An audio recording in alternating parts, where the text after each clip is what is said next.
Whether you tell your mother whether she's in a dementia unit or not depends to a large extent on the shift in curtailed liberties.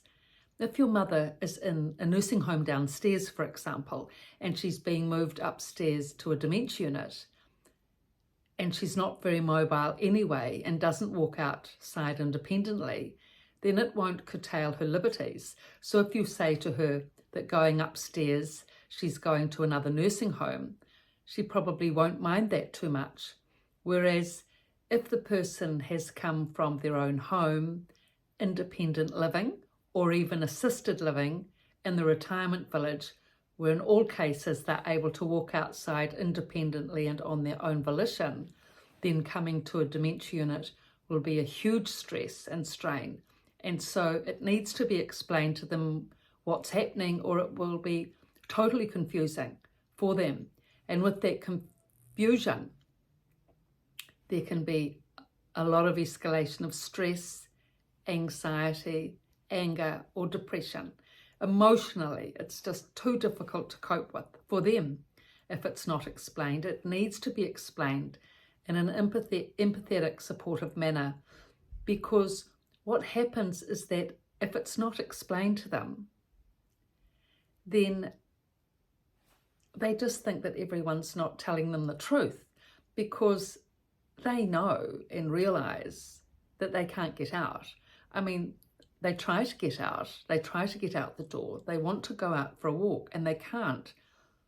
So if no one's explained to them why they're at this place, that it is actually a unit or a dementia unit where people are there because they have poor memories, poor direction orientation, and they get lost if they go outside on their own independently. If that's explained to them, then they will realize or recognize the reason why the door is locked and they can't get out.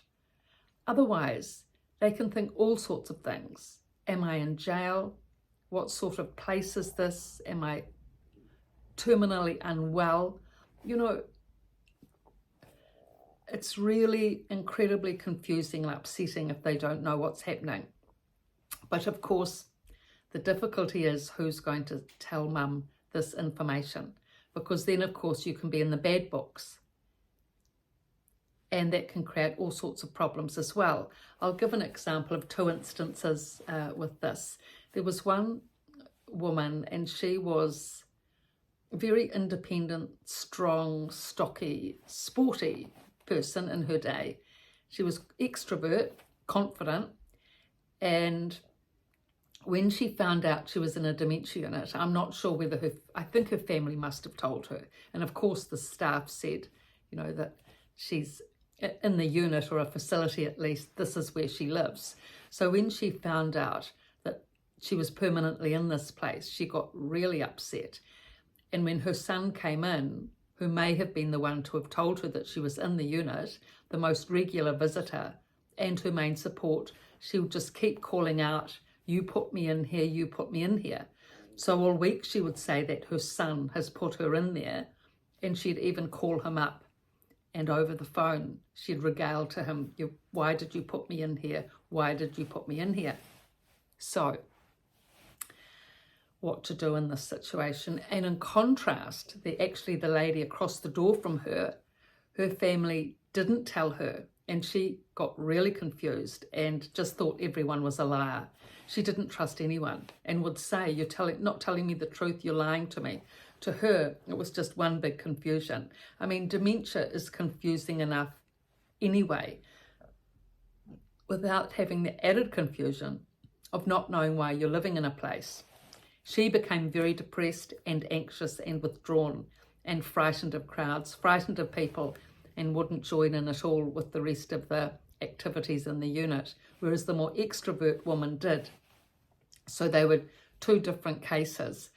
But, you know, when people are told they're in dementia units in a compassionate way, I've actually witnessed this happening twice, where mothers or dementia units have come to me and said, oh, my daughter's just told me that I'm living here now and she's supporting me and helping me and explaining everything to me, and everything's all right. I've got my room here, my bathroom here. I'm warm, and she visits and supports and brings me everything I need. So I'm all right.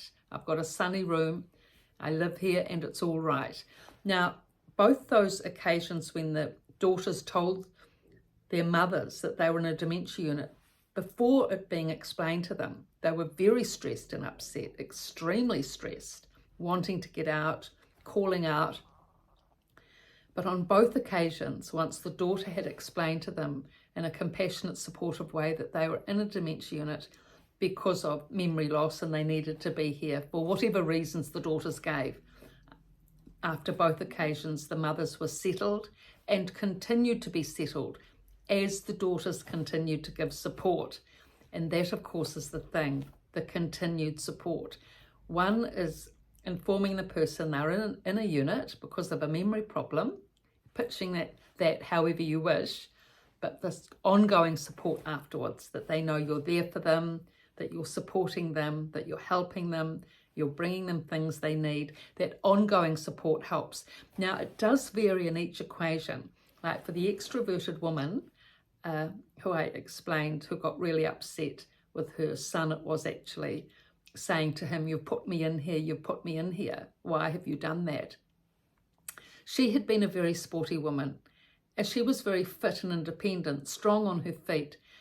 And I always felt that if she could have just been taken out for some walks outside or some trips out, she would have been so much better. She really needed to get outside. She loved the outdoors, and there wasn't the chance. Her family visited, and that was good, but they didn't take her outside for walks.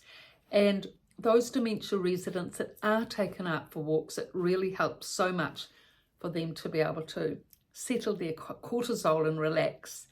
Actually, the depressed lady who had become very withdrawn, the family actually employed a person to take her out for walks, and that actually helped a lot. They couldn't come because they were living a long way away, so they couldn't easily visit to do that, but they employed a carer to take her out for walks once or twice a week, and that really helped reduce her stress. She really settled as a result of that.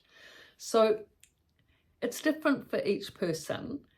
You know, if a person has come from a nursing home, the change of lifestyles not really that different coming into a dementia unit. If you've already been quite immobile, just walking to and from your bedroom to go to lunch or dinner and having meals, joining in some of the activities, it's a completely different thing. But if you've come from independent living, where you have been able to walk outside, then coming to the dementia unit and all the curtailments, that needs to be explained, because firstly, to try and settle the confusion for the person so they can have some recognition of why it's happening, so that they haven't got added confusion on added confusion of dementia. And also, very importantly, that you don't fracture the trust with that person. It's really important to maintain that trust, because if they feel that you're lying to them, that they're now in a place that you haven't told them about, it's very difficult to establish the trust. Now, if they continue to say to you, "You're not telling me the truth, you're not telling me the truth," but you have told them the truth, keep reminding them, "Mum, I've gone through this with you before. I'm happy to go through this with you again, but I have told you about the situation here, that you did need to come here because you were losing your memory. You know that you've been losing your memory and losing your way. You've said that to me, that you know that. So you need to be in a place where you're safe, and you can't walk out independently unless one of us is with you, because you'll lose your way." So dementia residents are very good at picking up tone of voice. Now, if you have explained all that to them before, and you empathetically explain again and again if you need to, they will pick up that you're telling them the truth. They will be able to understand subconsciously or intuitively that you're telling them the truth. And even assertively if you need to. Say, "Look, Mum, we have gone through this before, and I am telling you the truth. So don't, have a go at me about it," or whatever, however you wish to say it. I've written these 2 books, The Resident's Voice and The Resident's Rise, both on Amazon. Thank you for your support and subscriptions.